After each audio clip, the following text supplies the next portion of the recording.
My 89-year-old grandmother, Sophia, insisted on taking a DNA test for her birthday. We thought it would be fun to see our ancestry. 3 weeks later, we got results that turned our entire family history upside down. Hi, I'm Lisa, and today I'm sharing the DNA discovery that revealed my grandmother had been living someone else's life for 89 years. Grandma Sophia has always been the heart of our Greek family. She makes the best baklava, speaks fluent Greek, and has told us countless stories about our ancestors from Crete. Our family gatherings are filled with traditional Greek music, dancing, and her tales of our proud Mediterranean heritage. For her 89th birthday, my cousin suggested we get her a DNA test as a gift.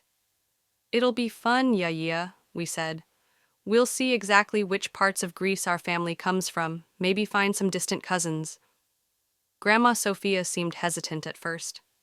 "Why do we need a test? I know who I am," she said. But we convinced her it would be an interesting family project. Little did we know, we were about to discover that everything she thought she knew about herself was wrong. 3 weeks later, the email arrived. I was at work when I got the notification that Grandma Sophia's results were ready. I figured I'd check them during lunch break and share the fun details with the family. I logged into the account, and my heart stopped. The results showed 0% Greek, 0% Mediterranean, 67% Eastern European, specifically Polish and Ukrainian, 23% German, 10% Scandinavian. I stared at the screen for 10 minutes, refreshing it over and over. This had to be a mistake. Our entire family identity was Greek. Grandma Sophia had been telling Greek stories, cooking Greek food, and speaking Greek for as long as anyone could remember.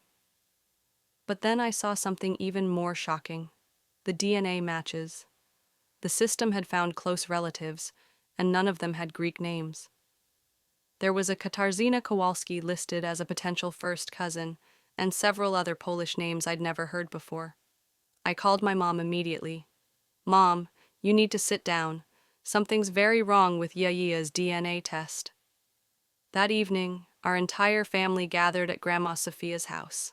My parents, my 3 siblings, and several cousins all crowded into her small living room. We showed her the DNA results on my laptop. For the first time in my life, I saw fear in my grandmother's eyes. She stared at the screen for what felt like forever, then slowly closed the laptop. Yeah, my mother said gently. "Can you explain this?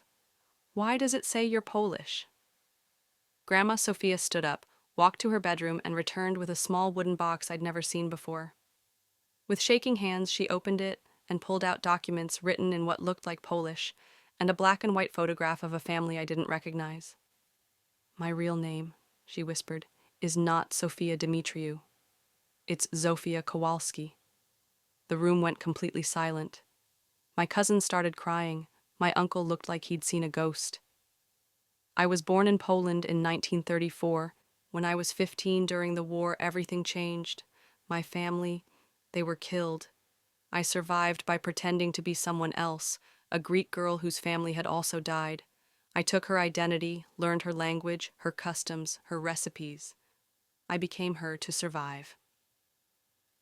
Through tears, Grandma Sophia, or Zofia, told us the truth she had hidden for 74 years. In 1949, I was in a displaced persons camp. There was a Greek girl named Sophia who had died of illness, but the authorities didn't know yet. I was scheduled to be sent back to communist Poland, where I would have faced persecution for my family's political beliefs. So I took her papers, memorized her story, and got on a ship to America as Sophia Dimitriou. She explained how she had spent months learning Greek from other refugees, memorizing family stories that weren't hers, practicing recipes until she could make them perfectly. I had to become her completely. One mistake and I could have been sent back, or worse. "But Yaya, you speak Greek so fluently," my sister said. "I learned it perfectly because my life depended on it. I studied harder than any student because failure meant death. For the first 10 years in America, I lived in constant fear that someone would discover the truth." She showed us the photograph from the wooden box. This is my real family, the Kowalskis. My mother, father, two brothers, and little sister. They all died in the war. I am the only one left, and until today, no one knew they ever existed. The next few weeks were chaos. My uncle was angry, feeling like his entire life had been a lie.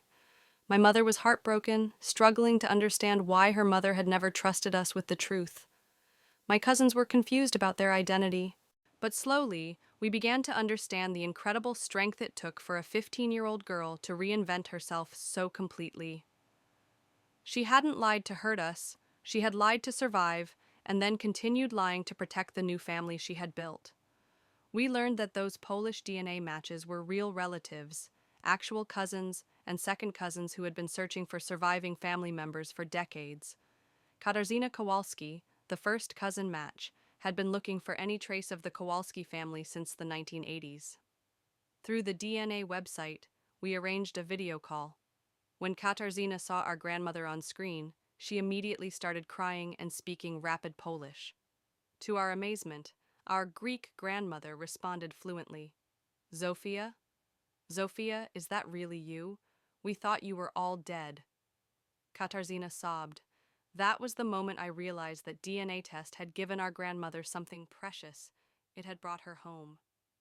Today, 3 months later, our family has embraced both sides of Grandma's story.